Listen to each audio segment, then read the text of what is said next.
and welcome to welcome to the first episode of Tom Ford's Carport. And today we're going to look at the 67 Dodge Polara. It's a great car. It happens to be my car. I know, it's an incredible facility, and you're probably amazed at the scope, at the size. I mean, the magic happens right here. Well, and on the lawn. It's a great facility. You could eat off the floor if you don't mind a little oil with your food. Now, this is a love story and an adventure, and it's still unfolding. And isn't that what life is all about? So come on. My love affair with the 67 Dodge Polara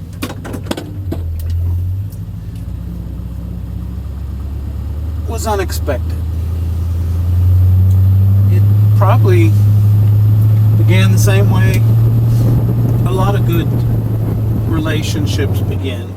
I was 15 years old, and I wanted my own car by the time I was 16. The year was 1972, and I had a fairly good summer job, so I had about $500 of disposable income. And at the time, that would get me a car about 7 years old, and this suited me fine. I was totally open to which car because I really liked the cars of the 1960s. And there was a 66 Buick Skylark that had caught my eye. It was a convertible, but it had fresh paint. You know, upon closer examination, I realized that fresh paint was covering up a lot of rust, too much rust to trust. I grew up in western Pennsylvania. They used salt on the road in the wintertime, so rust was an issue, not just on the body, superficial, but, you know, in the frame areas of a car, because that's where a lot of that snow and ice and salt-saturated water would collect. And I did also lust after the elegance of a 64 Lincoln Continental. Oh, the luxury. I just thought that was, you know, one of the most beautiful designs. But I couldn't afford that, not with my $500. So after I looked around a while and maybe exhausted a lot of my preconceived notions of what I might get, I happened somehow onto the lot of the local Chrysler Plymouth dealer, Dodge Chrysler Plymouth, right where I live. And there on the lot I saw the 67 Dodge Polara, first time in my life that I ever noticed one, and it was kind of love at first sight. It's basic but comfortable enough. And the exterior lines were unique. I really liked them. I liked the fastback look of the two-door coupe, and the bold grille was unique. A lot of deep recesses in the grille, the headlights, and if you remember from the 60s, a lot of the grills were just, you know, a flat aluminum mesh or something with four headlights. There's a lot going on the front of the Dodge that's very unique. The trim around the front of the hood is beveled in a way that it reflects right off the bevel from the bumper below, the big shiny bumper. It gave a very unique appearance to the car from the front, and then from the back, the bow tie taillights were also bold and unique, and there was just a hint of tiny little fins left on the back from the earlier 60s designs. So the car was stylish, in my opinion, and unique, and it stood out. I really knew very little about cars in general. You know, I wasn't motivated by the roar and rumble of a powerful V8, even though they were quite common because gas was cheap. This was before the first Arab oil embargo, and 32 cents a gallon, I think it was. And all the cars were big. I mean, the mid-size cars were huge, and the full-size cars, well, they called them land yacht. I wanted a car to drive. I just wanted to drive. I wanted to drive everywhere and anywhere. Because if you think about it, beyond our bicycles, the car was our freedom, our escape. We didn't have the internet. We couldn't see the world online. Having a car opened up the whole world to you, and I wanted to go. When I first see this Dodge Polara, it's not actually on the used car lot. It's on the, it's in the garage at the used car lot, and the hood's up. And even with my limited knowledge of mechanics and automobiles, when I looked under the hood, I could see that a lot of things that should be there were missing. I could see the big gaping cylinders, shiny. So I asked, hey, what's going on with the car? And the salesman that was with me, he said, well, it needs an engine rebuild. They called it an overhaul. It needs overhaul. Now, what salesman today would give up that kind of information, especially to a dumb kid with $500 burning a hole in his pocket? But back in the day, now here we go. Back in the day, I'm saying there was more honor. A car that this man was going to sell, well, it was his reputation that meant more to him than the $500 that he could get from me. So he told me flat out it was going to be 2 weeks, and I couldn't wait.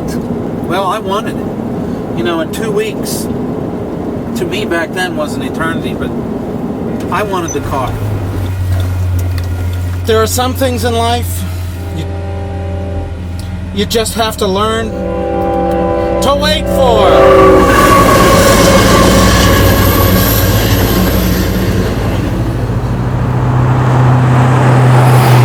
And the price was $700, but just a little bit of haggling, and we agreed to $500 cash money, and I gave it to him right there on the spot.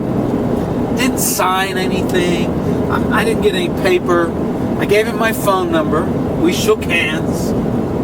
And I knew that in 2 weeks he would call me and that everything would be all right. The car would be ready. And that was that, right? Pay attention, because in retrospect, as I remember it, it was my mom, my mother, that kind of suggested that I go to this car lot and look around. I mean, my mother had to, I had a strong will.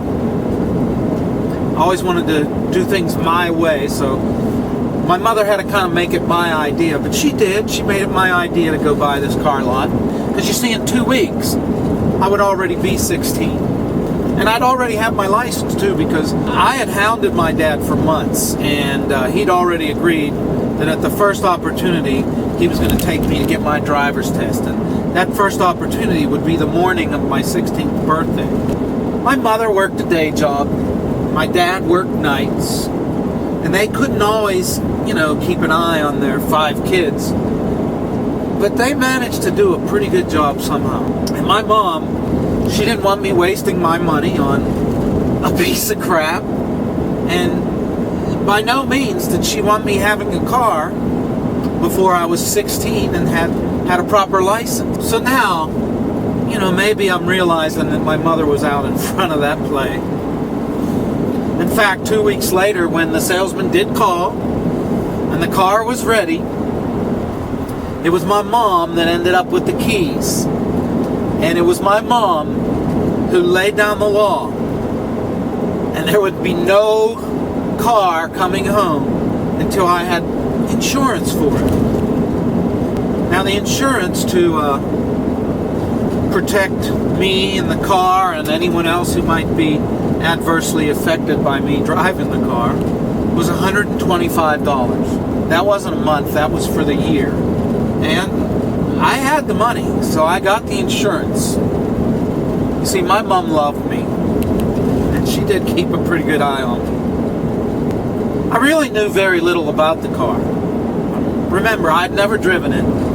I did get to sit in it. But I remember the first time I put the key in and started it up, my car, what that felt like. First thing I did, of course, was drive it home. It was clean and prepped by the dealer, but not good enough for me. I had to wash it inside and out, shine it. We didn't have Armor All back in the day, or those silicone protectants that were specially manufactured and sold for the automobile. What we used, if I remember well, was Johnson's silicone-based floor wax, and it seems to me like it's the same stuff we'd probably pay more for today, repackaged. And you could put it on the dash and the vinyl and the tires, and it made them shine. Like I said, though, the fastback of this two-door model really suited me well, and it was very comfortable, like sitting on a couch. And the square shape of it, you could see all four corners. I mean, definitely in the front. The aerodynamics of a red brick, so it's flat in the front. The bumpers, you know, later on in the 70s, the design came where they, you know, used to stick out about half a foot. Everything was pretty flush right now, so the four corners you could see in the rearview mirror, that was it. So it was easy to drive. You knew where you were at. Even a car this big, it was easy to park. I haven't upgraded the suspension or anything. It's all original, or original type parts. And you can see there's not a lot of play in the steering wheel. If you turn it, the car moves. It's not wobbling around or bouncing up and down.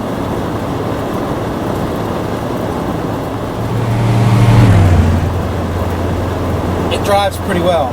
A lot of people say these old cars don't drive, and they don't compare to the new ones, but it drives really well.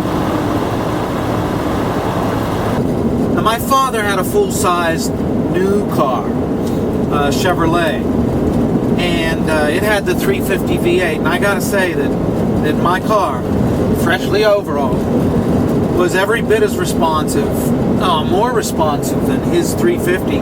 With this 383 big block and the low-end torque that it has, it was fun to drive. So I like my car. I like the interior. I like the exterior lines better than even my dad's new car. In high school, on the way to school, I would pick up all my buddies who were hitchhiking. You remember that? Hitchhiking on your way to school? And I could get a car full, and that would suit me just fine, because if I could get a quarter from everyone, you think about it, 32 cents a gallon, fistful of quarters would keep that 25-gallon gas tank, you know, plush. And back to my dad's new car. Well, my dad would change the oil in his car every 3,000 miles, like clockwork. It was religion with him. And if I would do the job for him, well, I was allowed to keep his used oil, and I used it in my Dodge. It still had miles on as far as I was concerned, and the Dodge didn't seem to mind. And I drove that car everywhere. I mean, in the rain, in the snow, in the mountains, country roads, the turnpike. And I never really thought a lot about it. It just, when I turned the key, it went, and so did I. And after a couple years, I sold the car. And I have to say, I sold it for a profit. I got $800 for it.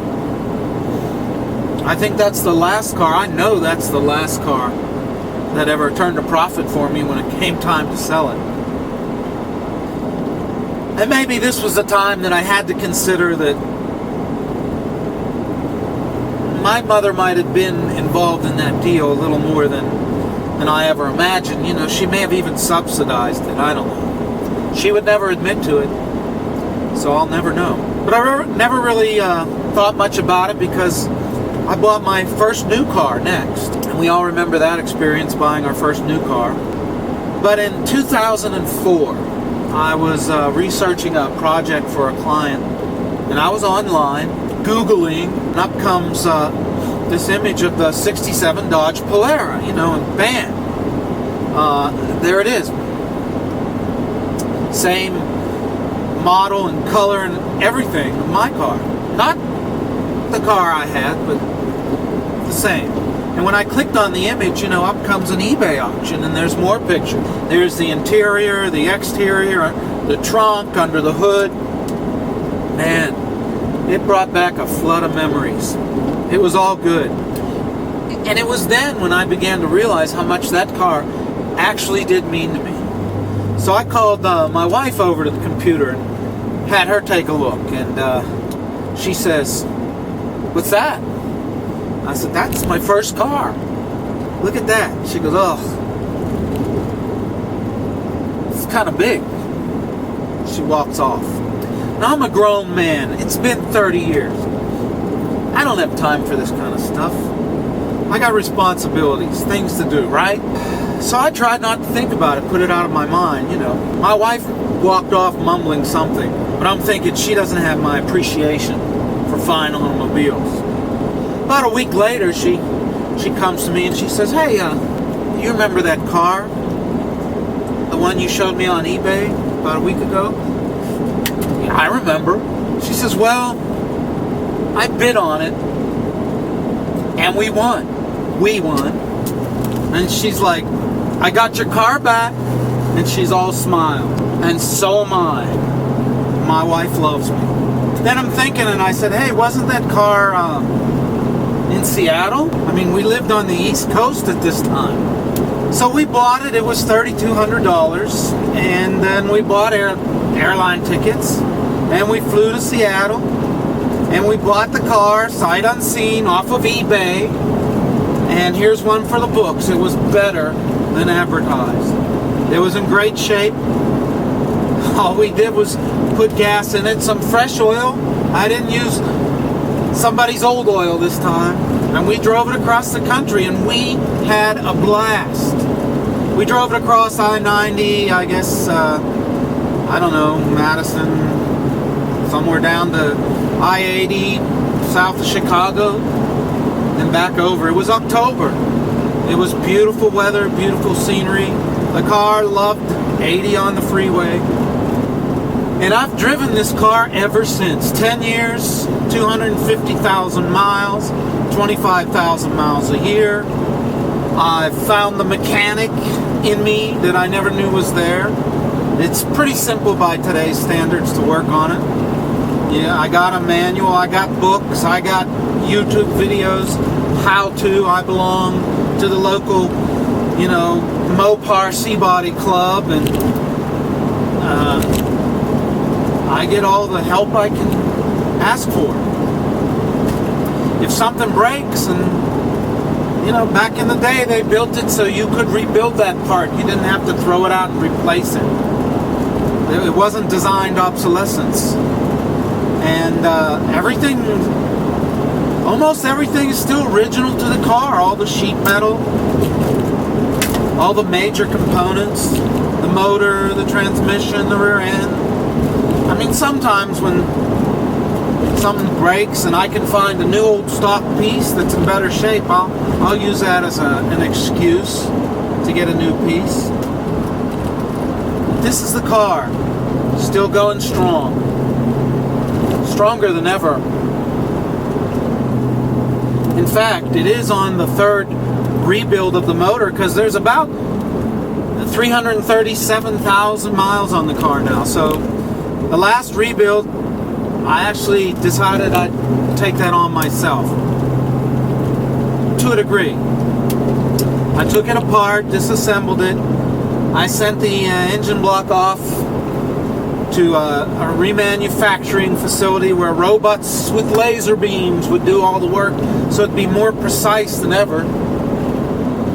Then I got a book, how to rebuild your Mopar big block, and I put everything back together, checked everything 3 times, painted everything to the original factory colors, and got the radiator re-cored.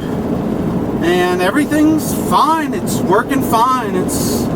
There's 38,000 miles on that engine rebuild, and it's going stronger than ever. So, you know, don't think you can't do it. If some guy with half his crack sticking out of his blue jeans can do it, why can't you? It's not rocket science, at least not the '67 Dodge Polara. And I took it to a lot of car shows, and my Polara has always been popular with car shows. I mean, the crowds love it. I think they like it because it's unusual. They like it because it's a, owner restored, all original, and it's a daily driver, a true daily driver. They like that. It's not a trailer queen. It doesn't sit in the garage. This car's out there working every day, like the working man, It's putting its time in. It has won a lot of first place trophies coast to coast. Most notable among that in 2004, first place in its class at Carlisle. And then in 2006 on the West Coast here at Spring Fling, first place in its class. And then that fall, it won the ribbon. And Mopar's on the Strip in Las Vegas. Well, we came in second there, but this car was chosen to be on the concourse at the Cannery Row Casino, with $100,000 Superbirds and Cudas, and there was my Dodge Polara, daily driver. Well, we're out here driving around in the middle of the Mojave Desert. Let's say we go back to the carport, and I'll tell you more about